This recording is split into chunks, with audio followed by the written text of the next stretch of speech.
Immediately we had proclaimed our independence in August 45, we attached as preamble to our constitution the Pancasila.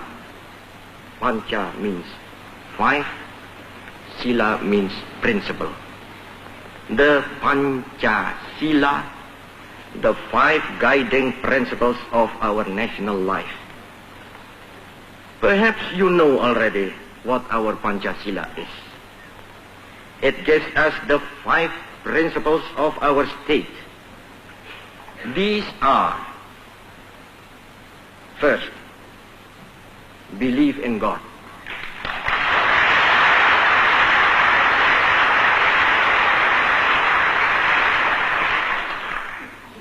Second, nationalism.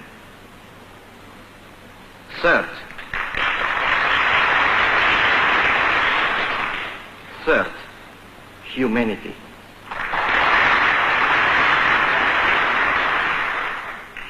Fourth, democracy.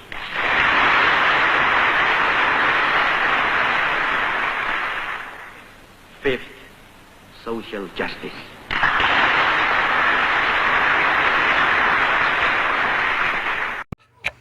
Lalu, apakah Pancasila sila kelima yang dicetuskan oleh Presiden Soekarno pada saat itu, yaitu keadilan sosial, atau sekarang telah bertransformasi menjadi keadilan sosial bagi seluruh rakyat Indonesia, telah terwujud pada zaman sekarang? Pandemi telah menyebabkan sejumlah sektor usaha terpukul. Akibatnya, konsumsi rumah tangga juga menurun. Sebaliknya, tingkat pengangguran meningkat. Sama-sama udah datang. Pandemi sudah 1 tahun menghantui. Semua dibuat sulit tanpa terkecuali. Menjadi miskin seakan menjadi realitas. Ya, masih saja ada orang yang menganggap bahwa pandemi COVID-19 ini adalah ilusi, fiksi, bahkan konspirasi. Padahal dampak dari pandemi ini sudah betul-betul nyata di depan mata. Nah, di luar masalah kesehatan, pandemi telah merambah ke masalah sosial ekonomi masyarakat. Dan kini pengangguran di mana-mana, kemiskinan pun juga semakin merajalela. Masih tidak percaya? Kita akan simak fakta-fakta selengkapnya dalam Makin Miskin Karena Corona. Ketimpangan ekonomi penduduk Indonesia atau biasa disebut sebagai Gini Ratio di masa pandemi COVID-19 tahun 2020 meningkat. Saat pandemi seperti ini, Gini Ratio adalah salah satu parameter yang penting yang harus diperhatikan untuk mengurangi dampak dari pasca pandemi. Dan krisis pandemi kali ini sangat berbeda dengan krisis moneter sebelumnya. Kali ini, UMKM dan juga rakyat kecil yang paling terpukul secara finansial. Karena itulah, angka kemiskinan Indonesia naik akibat pandemi. BPS juga mencatat tingkat kemiskinan di pedesaan naik menjadi 13,2%. Dan selain itu, tingkat kemiskinan di perkotaan juga naik menjadi 7,88%.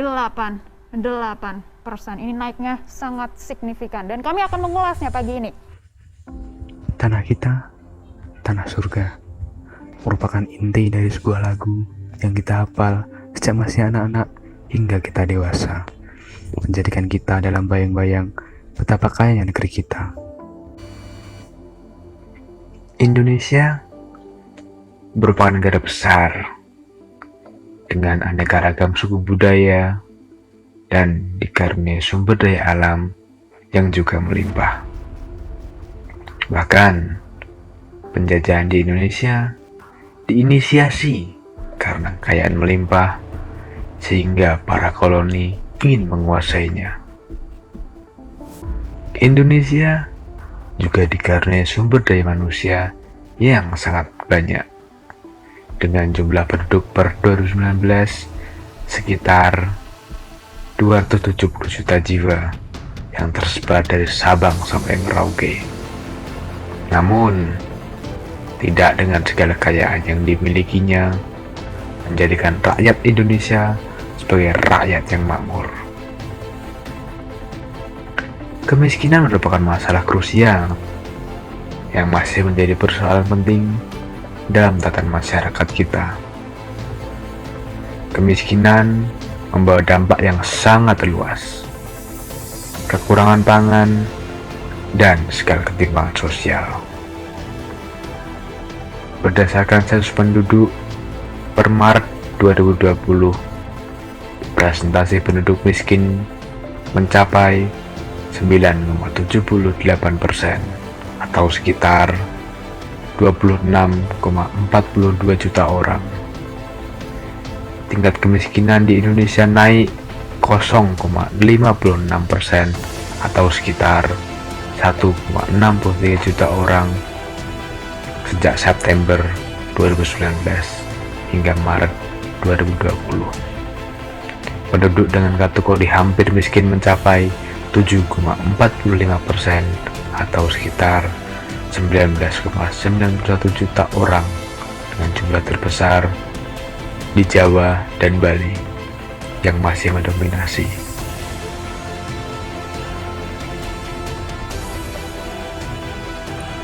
Kemiskinan merupakan masalah yang hingga kini menjadi prioritas pemerintah dalam mengatasinya.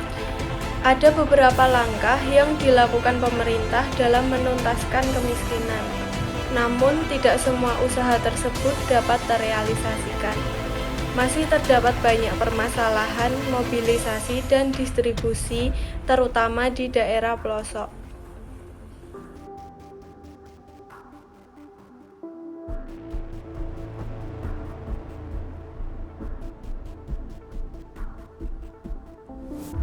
Yang pertama adalah mendorong pertumbuhan ekonomi yang inklusif dengan memberikan bantuan pangan dan non-pangan, program keluarga harapan, serta iuran jaminan kesehatan Kartu Indonesia Sehat.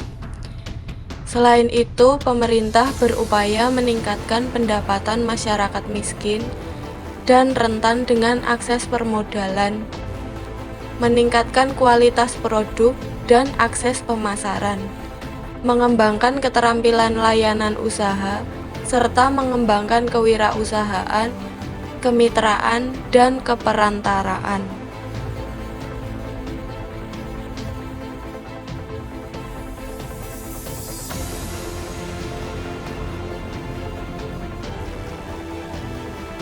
Kedua adalah dengan pengembangan pusat-pusat pertumbuhan ekonomi di luar Pulau Jawa untuk memperkuat infrastruktur konektivitas yang menghubungkan antara pusat ekonomi dan wilayah pengunjung sekaligus memperkuat pengembangan produk lokal rantai ekspor.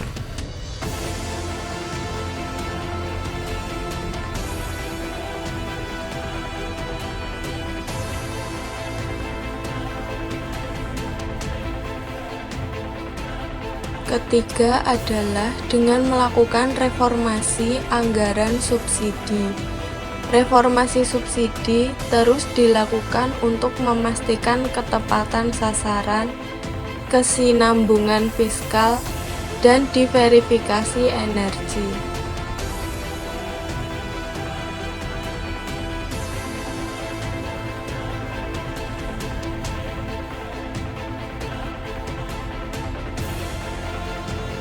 Langkah keempat adalah peningkatan anggaran perlindungan sosial. Perlindungan sosial dilakukan melalui premi asuransi kesehatan bagi masyarakat miskin serta perluasan bantuan sosial.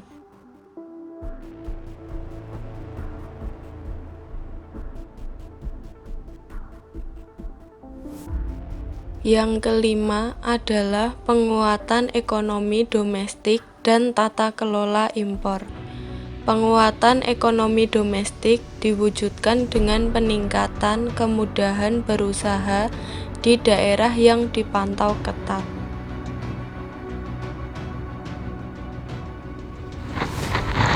Mahasiswa merupakan bagian dari masyarakat yang memiliki pengetahuan yang lebih dalam bidang pendidikan dan memiliki wawasan luas.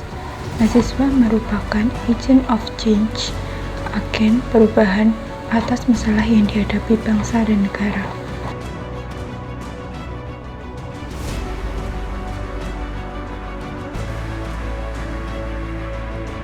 mahasiswa dikaruniai pemikiran yang kritis dan dituntut untuk mengimplementasikan ilmunya dalam masyarakat. Banyak program yang disediakan pemerintah atau pihak perguruan tinggi sebagai jembatan mahasiswa dalam membantu masyarakat mengatasi permasalahan sosial, khususnya kemiskinan.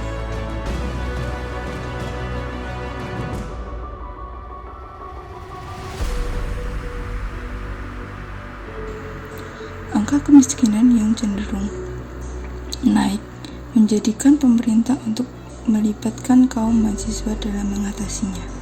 Tidak hanya menunjukkan aksinya di jalan untuk menuntut hak rakyat, peran mahasiswa sangat dibutuhkan untuk terjun langsung dalam masyarakat.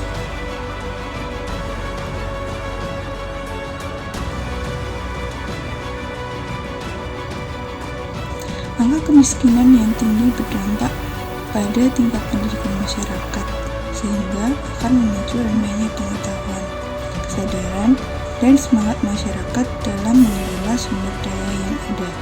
Akibatnya, sumber daya yang ada akan menjadi sia-sia dan tidak dapat menunjang perekonomian di masyarakat. Pembangunan yang baik adalah pembangunan yang berbasiskan partisipasi, sehingga dibutuhkan stakeholder yang dapat mengimplementasikan pembangunan. Salah satunya adalah kelompok mahasiswa.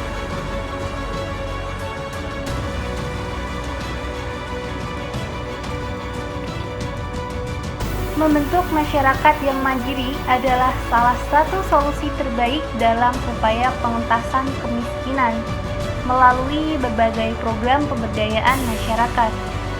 Pemberdayaan dan pembinaan masyarakat akan menjadikan sebuah desa yang awalnya memiliki berbagai permasalahan sosial termasuk kemiskinan dan pengangguran akan menjadi sebuah desa yang mandiri dan sebuah desa yang akan menciptakan lapangan pekerjaannya sendiri.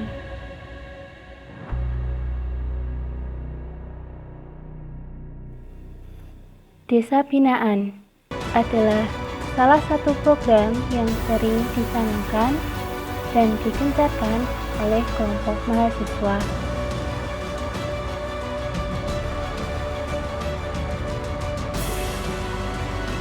Banyak manfaat yang akan didapat dalam program ini. Salah satunya adalah menjadikan desa yang minim akan lapangan pekerjaan dan pendapatan menjadi desa yang dapat menghasilkan profit sendiri melalui sumber daya yang ada.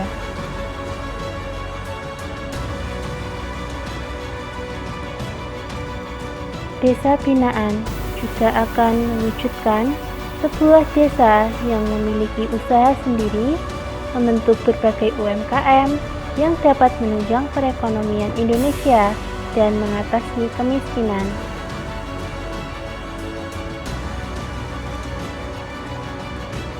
Melalui beberapa tahapan dan pelatihan, serta pengawasan yang tepat, desa binaan akan berhasil menjadi tombak dalam pengentasan kemiskinan yang melilit bangsa.